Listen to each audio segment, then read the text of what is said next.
Kalau restoran dicas oke, ada apa ya, transaksional lah di Iya. sana ya. Hotel dicas mungkin ada transaksional di sana. Saya pengen tanya, kalau pengamen bagaimana Bang? Pengamen Enggak kan lah. jelas dapat duit Bang. Enggak. Nyanyi dapat duit. Ya berapa sih? Tega lu dok lagi dok.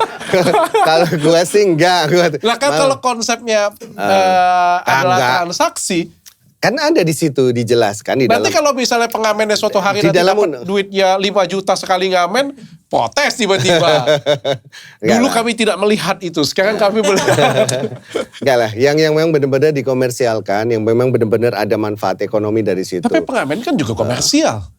Iya tapi kan enggak besar. Maksudnya kita kan ada, ibaratnya kita itu ada threshold lah, ada batasan-batasan. Ada batasan-batasan. Sama juga kayak pengamen, apa segala macam ya. Memang kayak apa namanya, kayak mereka itu kan sebenarnya tujuannya kan adalah untuk apa ya? Ya untuk hidup mereka sehari. Tapi hati-hati Bang. Iya. Kalau kayak gitu main di Holy Wings juga bisa kayak gitu. Kami ngamen di Holy Wings. Kami nggak perform, kami ngamen doang di Holy Wings gitu ya. Kontraknya nanti antara Holy Wings dan band ini ngamen. Gimana Bang?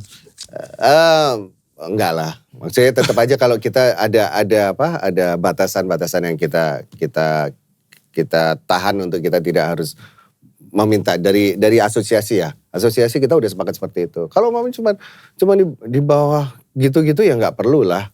Nanti saya yang akan negur tuh teman-teman.